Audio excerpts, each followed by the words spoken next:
नमस्कार. सगळ्यात पहिले आपण हॅव टू ही एक्सरसाइज किंवा हॅव टू चा ऑक्झिलरीचा पार्ट पाहत होतो.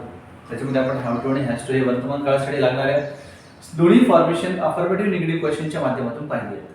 आता आपण त्याचा नेक्स्ट पार्ट पाहतो, that is called as had to, ज्याचा आपण भूतकाळामध्ये वापर करतो. फाईन. एक उदाहरण पाहूया. मी परीक्षा द्यायलाच पाहिजे होती. मी परीक्षा द्यायलाच पाहिजे होती. जी गोष्ट मला पास्ट मोड मध्ये ऑब्लिगेटरी आहे अशी गोष्ट दाखवण्यासाठी आपण हॅड टू चा वापर करतो आणि क्रियापदाचं पहिलंच रूप घेतो, कारण टू हे इन्फिनिटिव्ह वापरलेला आहे. I had to give exam. I had to give exam. हे झालं अफर्मेटिव्ह. निगेटिव्ह करत असताना परत आपल्याकडे इथे दोन ऑप्शन आहेत, राईट? कोणते दोन ऑप्शन आहेत? I had not to give exam किंवा I did not have to give exam.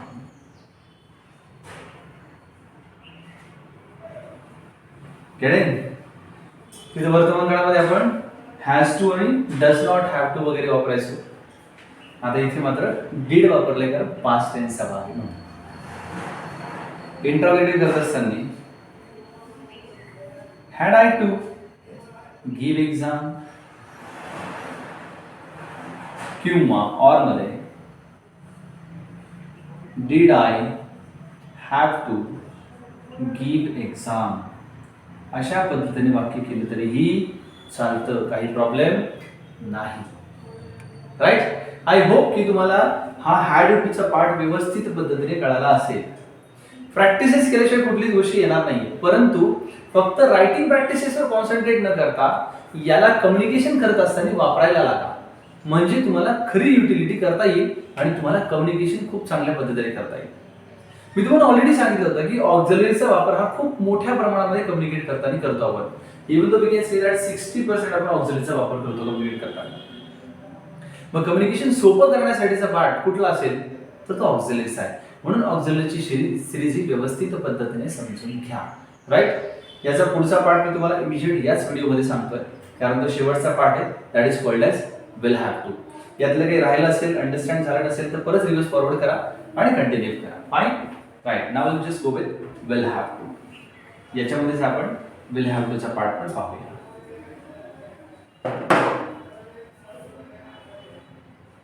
Will have to म्हणजे काय?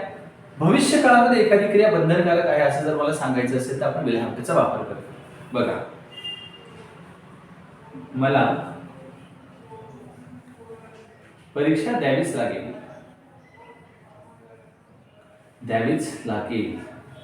भविष्य काळात जी क्रिया बंधनकारक आहे आपल्याला ती दाखवण्यासाठी आपण विल हॅव टू चा वापर करू शकतो.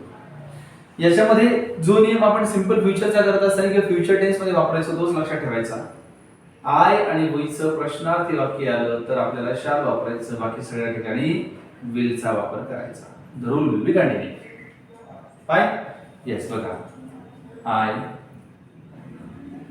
Will have to give exam. इथे मात्र आपल्याला काही निगेटिव्ह करताना ऑप्शन नाही. इथे आपल्याला एकाच प्रकारे निगेटिव्ह करता येईल. Negative I will not have to give exam. आणि क्वेश्चन करत असताना आपण त्याला शॅलचा वापर करणार आहे, कारण इथे सांगितलं आपल्याला आय आणि चा प्रश्नात वाक्य असेल तर शॅलचा वापर करायचा असतो. Shall I have to give exam. या पद्धतीने आपण संपूर्ण have to, has to, had to आणि विल हॅव टू चा पार्ट वापरायला लागा. जेवढा जास्त वापरा तेवढा बेनिफिट तुमचा आहे. दिवसभरातल्या सगळ्या obligatory statements, present, past, future वाले सगळे ऑब्लिगेटरी स्टेटमेंट याच्यामध्ये वापरायला लागा आणि मग बघा की इंग्लिश किती मॅजिकली आपल्याला छान पद्धतीने या गोष्टी बोलताना वापरता येतील. आले लक्षात? फाईन. Thank you very much.